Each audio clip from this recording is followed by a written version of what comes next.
आर्थिक, सामाजिक, धार्मिक परिवर्तन मैं बहुजन समाज को से अवगत कराना चाहता हूँ या बताना चाहता हूँ कि बुद्ध जी के मानने वाले अनुयायी, संत शिरोमणि सतगुरु रविदास जी महाराज के मानने वाले अनुयायी और बाबा साहब डॉक्टर भीमराव अंबेडकर के मानने वाले अनुयायी, ये सारे समाज जो है को बाबा साहब ने पढ़ लिख करके, समझ करके और संत शिरोमणि सतगुरु रविदास की जितनी भी जातियां संबंध रखने वाली हैं, उनको ध्यान में रखते हुए बाबा साहब डॉक्टर भीमराव अंबेडकर ने एससी समाज का निर्माण किया था और ये संविधान के अंदर लिखा था। तो आप लोगों पे जान लेना चाहिए कि साथियों, ये जो आपके अंदर भ्रम है कि जो बुद्ध को मानता है वो संत शिरोमणि गुरु रविदास जी को नहीं मानेगा, और जो संत शिरोमणि गुरु रविदास जी को मानता है वो बाबा साहब अंबेडकर को नहीं मानेगा। ये वहम निकाल दीजिए। चाहे बुद्ध जी को मानने वाला हो, चाहे संत शिरोमणि गुरु रविदास जी को मानने वाला हो, चाहे डॉक्टर अंबेडकर बाबा साहब को मानने वाला हो, लेकिन बाबा साहब ने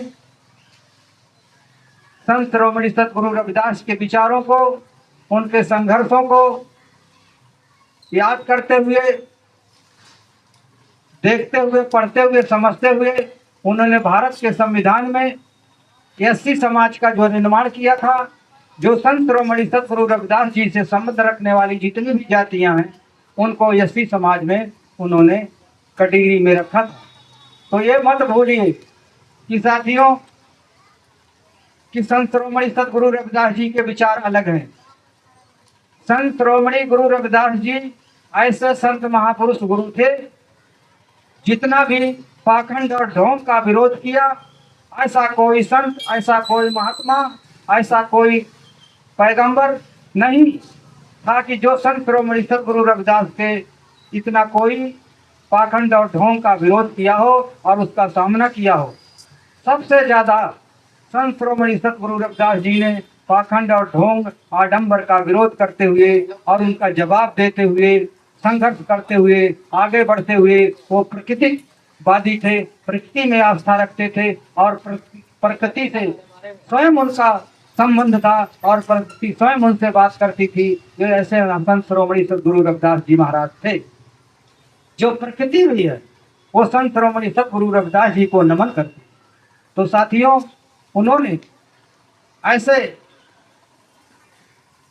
आस्था रखा था, ऐसा विश्वास रखा था और ऐसा काम करते थे सच्चाई और ईमानदारी से, और अपने धर्म और ईमान से पर अडिग रहते थे।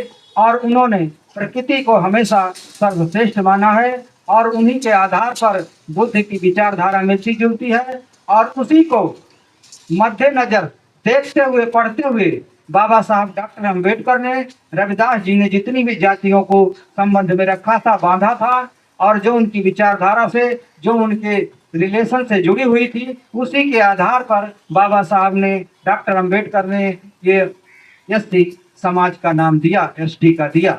ये मत भूलिए। इसलिए साथियों, आपको याद रखना चाहिए कि बुद्ध जी, संत शिरोमणि सतगुरु रविदास जी, डॉक्टर अंबेडकर बाबा साहब, ये तीनों महापुरुषों को आपको एक समान, एक जैसे दृष्टि से देखना होगा, नहीं तो आप लोग कभी कामयाब नहीं हो सकते हैं और आप लोग हमेशा बटते रहोगे, छटते रहोगे, पिटते रहोगे, ठोकते रहोगे।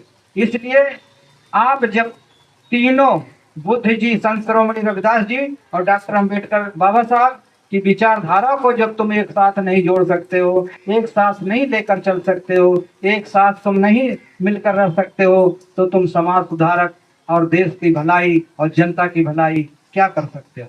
अपने आप को सुधरो, अपने आप को सुधारो, अपने आप में संगठित रहो, उसके बाद तब देश और समाज की लड़ाई में आप सफल होगे और सफलता प्राप्त होगी। नमो बुद्धाय। जय भीम, जय भारत। मैं शिव शंकर अंबेडकर, ई ब्लॉक बिंदापुर पाकिस्तान। और मेरी विचारधारा अच्छी लगे तो कमेंट करना और मेरे वीडियो को लाइक, सब्सक्राइब और आगे बढ़ाने की कोशिश करना। नमो बुद्धाय, जय भीम, जय भारत। हमारे हौसले को बनाए रखने के लिए आपसे निवेदन है कि मेरी विचारधारा को आगे बढ़ाने की कोशिश करना। नमो बुद्धाय, जय भीम, जय भारत।